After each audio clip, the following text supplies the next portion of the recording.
social isolation, we know, kills people. What are the actual needs of migrants coming into this country? And how can we be proactive in helping them? I struggled personally when I started accessing search for psychologists. Why? I told myself, nah, that will never happen. You know, if you start to do that, you're not strong enough. There's nothing wrong with it. You're not broken. You are okay as you are. Be you. Let's try and accept people as they are. At the end of the day, yes, you're a psychologist, that's your label, but really you're a professional friend. We talk about that, you know, the process of migrating, right? Is there a pattern in there whereby you've seen with your clients, right? Saying at some point in time, people start to acculturate, or there are triggers within the community, within the society, or there are things that then happens whereby you see, because you see clients like in a long space of time, is that right? Yeah, I probably wouldn't be. I think I'm probably not well equipped to answer that particular question. Fair enough. And It's I think, yeah, I don't think I'm probably, yeah, and that's okay. probably the best one to answer that question. Anybody in the panel want to look at that? Well, I might have something to say, in relation to that from a research basis. And so a lot of the research that I do is looking at migrants' experiences of acculturation, particularly in relation to health experiences. And fundamentally, whenever you ask about any health experience, whether that be mental health, whether that be diabetes, whether that be, it doesn't matter what the health experience we're looking at the end of the day, it always comes back to, am I accepted? Yeah. Do I belong? Am I enough? It comes down to that psychological basis. And when people acculturate, quote unquote, acculturate, when they get to that place where they think, I am okay as I am, then something shifts then, because then they're like, well, yes, I might experience some difficulties in these environments, but I don't have to stay in those environments. I don't have to stay in that job now that I finally finished my, retraining again for the same job I had when I was at home. Okay, but then it's kind of like the identity crisis that they suffered when they came to Australia. And so in psychology, if we come at it from a clinical perspective, the difficulties that people face when they come through, they would call that adjustment disorder. Yeah. You haven't adjusted. There's something wrong with you that you haven't adjusted to your new context. Right. So you're sick. Oh, Right. right. Because you haven't adjusted. You have adjustment disorder. Then what happens is then people do everything possible to try and fit in, try to mold themselves into the little boxes that they think that they should, or that other people try to impress upon them. The moment, and whether this be in a relationship, whether that be individually, whether that be in a community, whether that be in a workplace, the moment that person says, hang on, I am enough as I am, and I'm gonna start my business, or I'm going to go out and finally, now that I've retrained in the same thing that I've been doing at home for 20 years, now I'm back to me. That really then helps people to shift, but it takes a while. I don't know. There's something I could add to that. Yes, Is that then the added complication is that if you've got somebody who already doesn't feel that they're enough, so they're already coming with, perhaps a trauma history or experiences where they don't feel that they're enough, and then they come with that, and then there's an additional experience of it just compounds their experience, and that becomes traumatic. So then you're kind of working with really this person is really trying to get to the root cause of that, the initial experience or beliefs that they hold around I'm not enough or I'm not good enough. That's a double-barrel problem over there. Yeah, that one will be very hard. Yeah, and that's kind of longer term Yeah. work that you're then helping to support people and really in the therapeutic space help them to feel, yes, you are enough. but Yeah. within themselves. But they need that compassion from somebody else, the compassion from the therapist, to then develop compassion for themselves and the parts that are hurting and that are wounded and why. And then you start to see shifts and changes. And the Again, it's- perspective. Yeah. No, I just wanted to it's a statement that someone said to say people go where they are welcome and they stay where they are valued. That's a big one. And that shifts perspectives really, because then the person moves away from I'm not enough to this environment is not enough, or this environment is not good enough for me. Yes. Hang on, Yes. I'm amazing. Yeah, It yeah. was what I went through or what I grew up with that taught me to look at myself in this negative way, but hang on, See? I matter. I am good. I am enough. And in fact, the universe has once again orchestrated this really difficult situation to hopefully people get to that place where they say, that helped me to realize that I need to see the light in myself. It doesn't matter where I go, because there's always going to be difficult circumstances. You know, as the young people say, there's always going to be haters. Do you know what I mean? There's always going to be somebody Somehow, who's just right? like not happy with what you're doing. But it doesn't matter if you are happy with what you're doing. And so then you find the workplace, you find that relationship, you find those friends who you feel like you are your whole self with. So do you think, we are talking about the English test, right? That people are gonna do prior to coming here. Yes. Do you think it's a wise idea for, these host countries, right? To invest more in terms of, supporting the people who are in the home countries, right? Supporting them, giving them more like lectures, sitting down with them, make them understand that where you're going, things are like that, instead of the English test. But by the time, like you've just put across, when they retrain, now they know they can't fit in here. When they get to do what they know best, the economy benefits. But they're now doing the right thing and they're optimal level. Yes. Don't you think it's better for them to go out there, then they start to train people, make people understand before they come here? You're talking about a proactive approach. Yes, you're preaching to the choir, I would say, on that one, to support people instead of, I guess, having them to continuously engage in this process that deteriorates their self-esteem. Yes, obviously. Yes, there's a lot of grants. I mean, I've applied for several of those grants for hundreds of thousands of dollars to help women who have migrated to get their driver's license, because we know that when women can drive, they are much more likely to be empowered, much more likely to be able to get out of or avoid domestic violence. There's that mobility instantly shifts people forward. So I have to say that the government does provide a lot of grants, and the thing that I wonder, are there enough organizations applying for them? Ah, right. Because the money is there, there is an investment.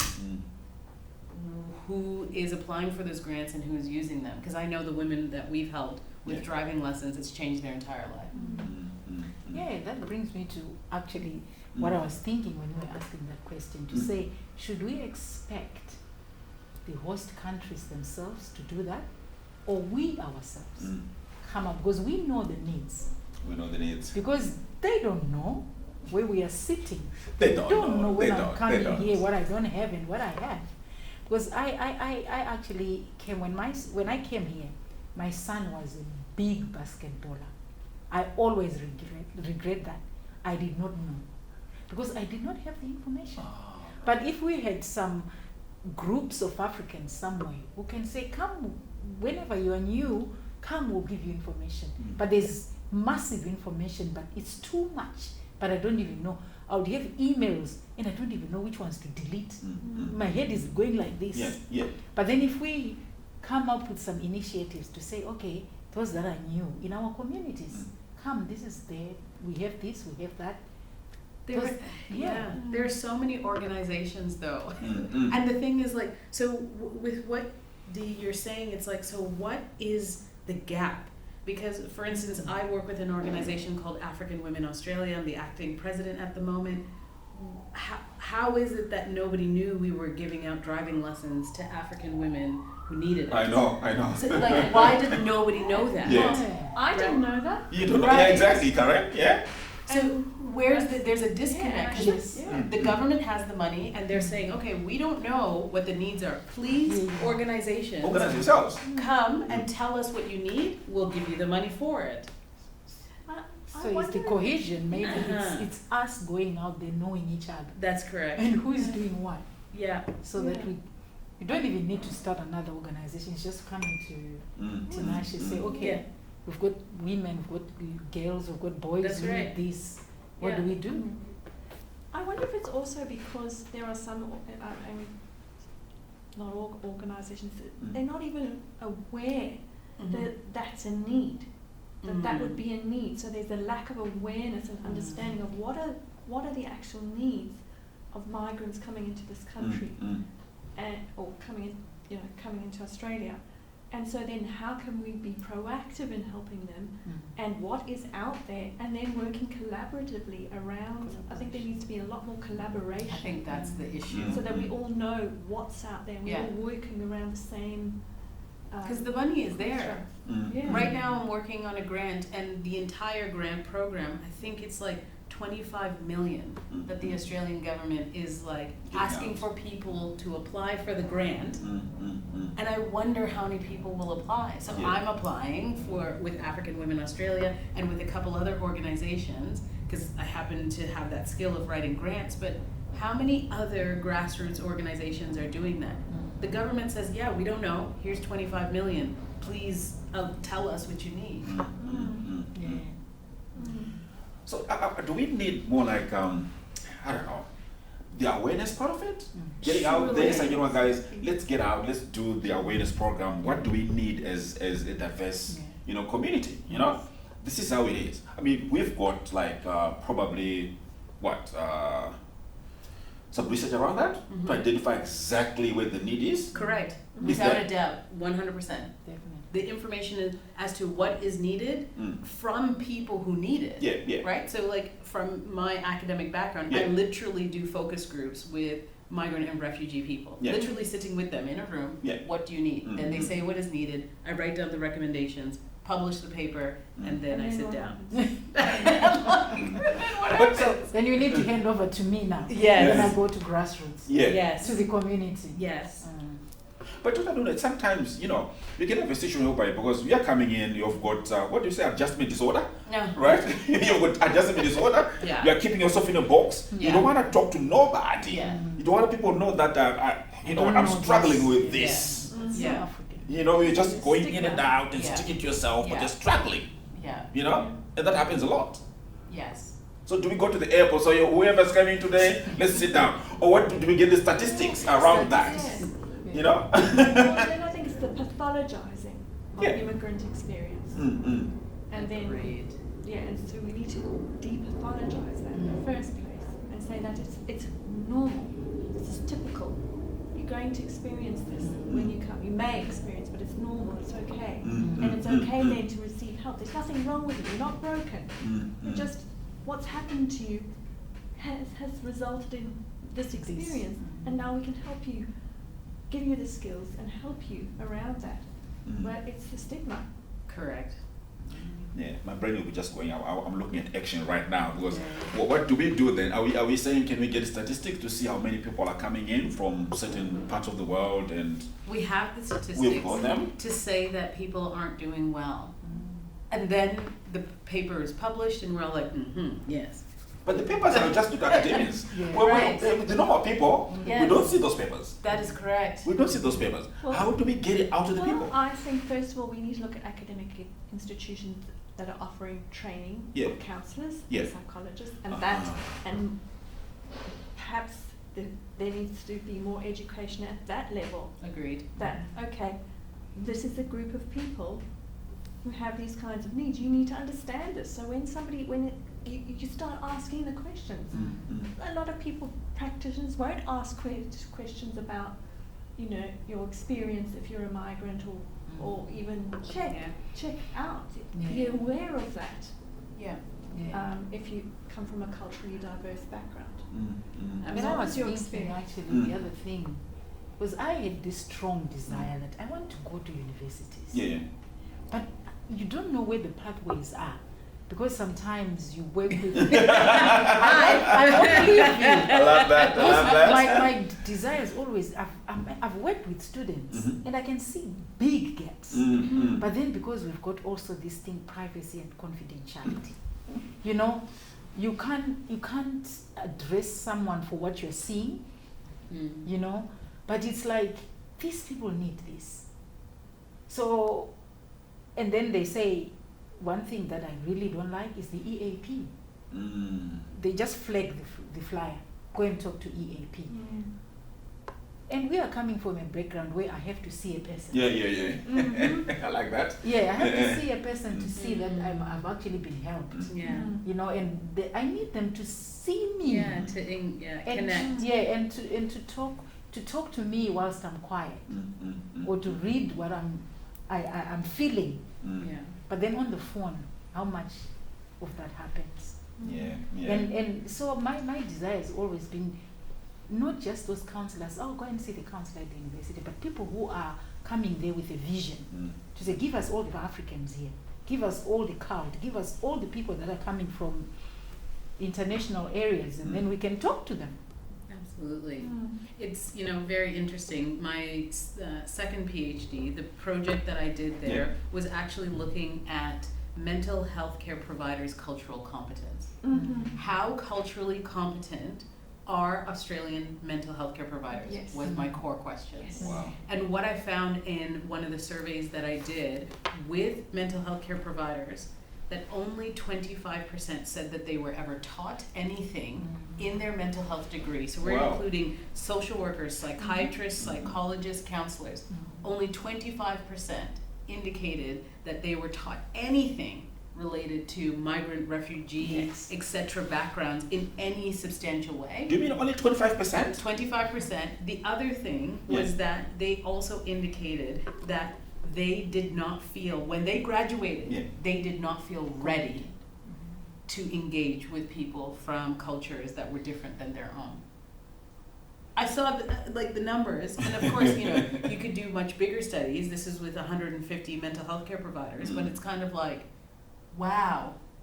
So when in the university context, even just as of last year, we integrated at the university I was working at, we integrated a cultural and competence unit, which never existed in the psychology curriculum at that university before that date. 2023 was the first year that university had a cultural competence unit, right? A whole kind of 12-week program in its history for psychologists. For psychologists. Correct. So I don't even know what was happening with the counselors, etc. So now, what was happening before then? Were there not migrants in Australia before 2023? They were there. But it was the first time. And the psychologists are supposed to be helping these migrants. That is correct. Yeah. And who have been helping these migrants. And going to Karen's point where you have people who, are psychologists, and some of these have been trained psychologists, but they're coming back. They're registered psychologists, but they want to get now that higher level of training for clinical psychologists, next level, right?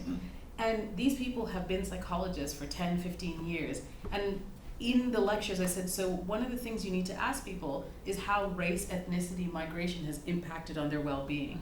And you could see these people shifting in their chair. What are you uncomfortable about? Can I ask if someone's race is impacting on their well-being? Yes. And so then we had to role play and practice because they were nervous. Can I ask? It's but you would ask if someone's trauma had impacted on their, intimate relationship. You would ask that question. Why can't you ask if someone's race and their experience of race has had an impact on their well-being? And they're just looking at you, right? They're like, We ask about people's health. Yeah. Do you have any illnesses? what do you eat, your diet, nutrition. I like It's that. I about like being that. Yeah. curi- about being curious Yeah. and Yeah. being compassionate, and also not assuming and presuming as a practitioner when you're sitting with clients. But I think that's an important point, is that it should be a mandatory unit. Right. Within the unit, yeah. It should be yeah. a mandatory unit for social workers, counsellors, psychologists, psychotherapists, All the helping Oh. professionals. and in addition, professional bodies should be asking for that. Ah, as a prerequisite kind of thing. Yeah, as a Yes. prerequisite, you need to demonstrate that you have done some kind of Cultural work Yeah. around cultural Yeah. competence, and that is a part of your professional And it has to registration. meet this standard. Yeah. Because many of them say it Mm. in the list of like, these are the things that have to be included, but they don't say how it needs to be done, Yeah. which is great. It does offer flexibility, but surely there's got to be a standard. Should be Mm. part of Right. I your think so, right? ongoing professional development, That's or right. part of your initial Yes. professional, in order to be accepted into this Yeah. body, Body, this is yeah. you need to have done it. And it's not that difficult. Australia is built on migrant communities. Oh, it is. So it should be, it's a no-brainer, isn't it? But it's the one thing, it's a huge area of lack. And it's interesting when these students, I said to them this week, go out. You are seeing clients. Go out and ask them. And of course they're like, Yeah, of course. stressed to have them. And then they come back to class the next week. How did it go? They said, my client like opened up in a way that they hadn't opened up before because I had acknowledged that this was something of relevance. And other clients, you know, I had a story from a student where the client was like, yeah, duh, he was 16-year-old, African background. He's Yeah. like, yeah, obviously. Yeah. But it opened up that professional friendship, and then he then told her things that he had never told anybody. Because he's like, you see me. Yeah. Yeah. That's the point. You see me now. Yeah, now you know me. Right. I'll do the same. Because I'm thinking as you're talking, I should say, actually, that makes a lot of sense. Because you find that, I think initially people would go, like people from my culture would never want to see an African counselor. Yeah. You know, because whatever they think in their heads. But having gone out there, they've realized that I go there and sit and talk. But no one is actually listening. Because not listening with their ears, No. but no one is hearing me. And I say, but then they don't understand. They will say something that you're saying it's a big issue, I couldn't even go to work. They say, what's wrong with you? That's normal. And it's Because of the interesting. lack of Yeah, it's interesting what you say about generations, because I've got a lot of clients who are of African descent who are in that second generation who come to speak to me, and part of it is they're like, I'm so glad I don't have to explain. There's like at least 50 conversations that we don't need to have because I get it. Yeah. And then we can actually talk about what it is Yeah. that is really bothering me. Yeah. And that's the thing. So this is second generation, right? Yeah, Predominantly. yeah. Not predominantly. the first generation. No. First generation would run away. Yeah. Yeah. So like I'm saying about, you know, the hair and everything, the young ones are getting it. They are actually getting it to say, no, this is actually my second home. Yeah, I want to know more about where I came from so that I can identify and I don't lose identity. So it means we actually have to fill in the gap now. And there's so much diversity in that, because it's not just like the second generation clients of African descent. Yeah. It's the Muslim clients. It's the Asian clients. All the second generations from all of these Across different boards. ethnic backgrounds are like, I don't have to explain why I wear the hijab and being Muslim to you. Yeah. Because I can see you are different too, and we're just gonna get it. So now I can talk about this thing that is actually, or the Filipino client, or the Aboriginal client. It's like there's something else that happens because they're like, exactly like you said before about belonging and value. Yeah. And Karen, talk to me about this. We know that you talk about the first generation, second generation, right, of immigrants. The first generations, coming from where we're coming from, this kind of services, they were not readily available where we're coming from. But we're coming here. I know that John Aduna actually put across that, you know what, the kind of system that we had before, when we go back home, it's kind of different from where we are right now, right? How do you think the first generation is coping with that? I think there's difficulty there because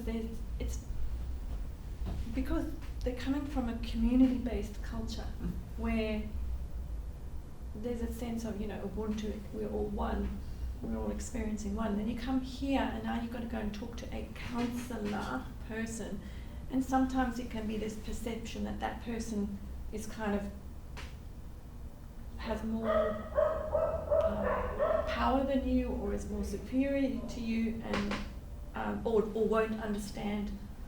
You know, maybe that's because of past experience, but it's unnatural. It doesn't feel natural.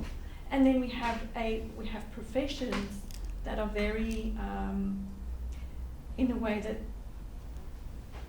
you sit with someone. Sometimes can feel like, right, now I'm going to fill in this form, and I'm going to ask you this question, I'm going to take a history, I'm going to ask you all these clinical questions. So it's not a conversation. And then don't disclose anything about themselves. So it feels like there's this... This is you, this and is there's us. this hierarchical kind of And dynamic. then I'll diagnose you. Yeah, and yeah, diagnose yeah. you, yes, and diagnose you like you're a doctor, Yeah, you know. yeah. I mean, you are a doctor, but... Yeah. And so I think helping people to understand, and that's why I was so excited when I was working with Dee, is that I thought, yes, because now we can have people that feel safer and create safe space, but we need to educate generations about what this looks like and what it is and what it should be like for them. So they get an understanding that, oh, okay, that's okay, I can go and talk to someone, they will be interested in me, they're not going to judge me, they're not going to diagnose me. It's not, counselling is not just for somebody who's unwell, because there can be this perception that you go and see a psychologist or a counsellor because there's something wrong with you, you're unwell and you're not coping, or your relationships, and you know, you've got a bad relationship.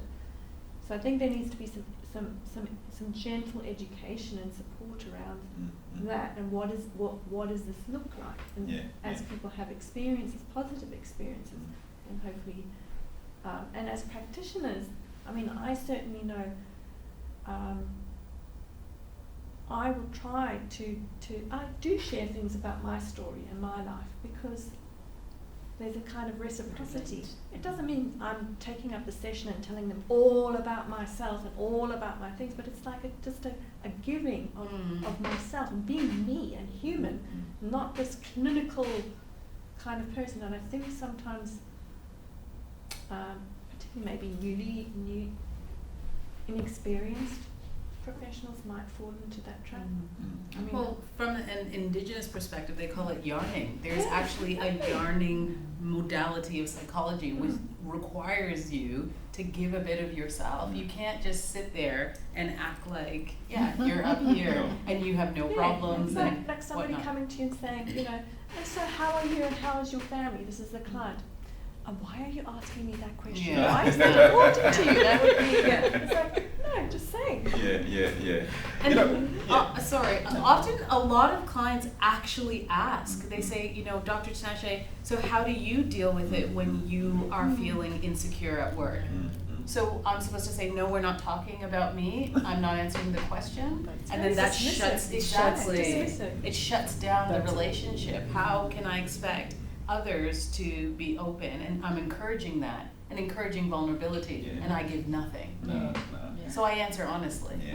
I struggled personally when I started accessing service for psychologists.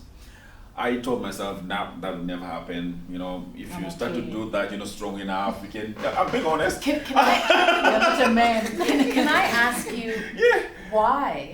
Sorry to turn this around, but can I ask you why? Oh, where to seek the services? No, why did you think, that I would never do that, I am not going to open up to anybody? Why? Because when I was back home, I had some other coping mechanisms, right? Yeah. I thought, I remember way back in Zimbabwe, when a couple of challenges, I didn't go for a psychologist. But what I did was like, you know what, I'm in a bar or I'm in a whatever social settings, I talk about my story. Community. Yeah, but I'm saying, you know, my friend, I've got my friend, he's called Itai. He's going through this. I'm telling you, that's what I did. He's going through this. Then you hear people say, you know what, you should do that. Then other guy will say, we should do that. Then by the time I'm going home, I'm thinking, okay, so I think this can make me survive. Yeah. So that's what I used to do, right? When I come here, I'm like, okay. There's no community. Oh yeah, I mean, yeah, there's no community. Mm-hmm. You know, it's an issue in there, right? Mm-hmm. And whatever things that I was doing in terms of de-identifying myself, I didn't see that working here. Mm-hmm. Because even if you say it, you might say it, but I'm just thinking right now, you're talking to someone who grew up in here. Mm-hmm. But then probably my background is kind of different. But when you talk to someone back home, they know that, okay, well, you're coming from the township, you're from this place. They know that part. There's But- so many things you don't have to explain. Oh, yeah, you might say that, yeah. Yeah. So, yeah. So it's kind of tricky, but at the end of the day, but like, you know what, we are here now, we need to get into this. I think it's about finding the right person. Yeah. And I've had many clients that say, you know, I've been to this person, I've been to that person, and there was something amiss. It's like yes, there's that clinical part, and they went through all the steps. I can see that they are very skilled, but there was something amiss. And that's what you're talking about. In the barbershop, you're with people who understand you. Yeah, what I did when I came here, I was like, when I was at the GP, I was, you know what, I need this kind of services. I was so specific. I was like, I need a man. That's number one. Yes. Number two, I need a Christian. Yeah. Those are the two things. Yeah. And the GP was like, come on, buyer. Then she went in. She got me someone in there. Yes. Then I was happy with that. Yes. And maybe part of what you're talking about there is that people need to have enough knowledge to be like, this is what I need.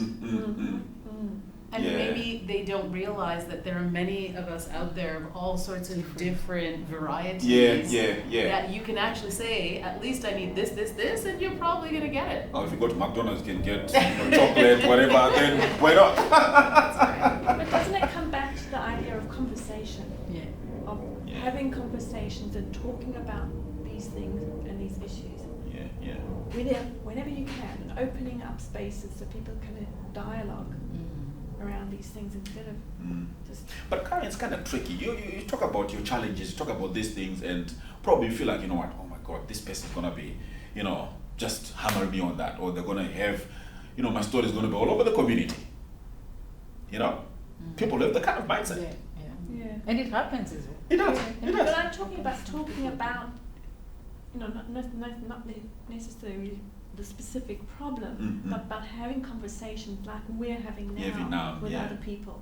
So we're starting to plant seeds and germinate a safe space to be curious about these things to begin with. You know what, Karen?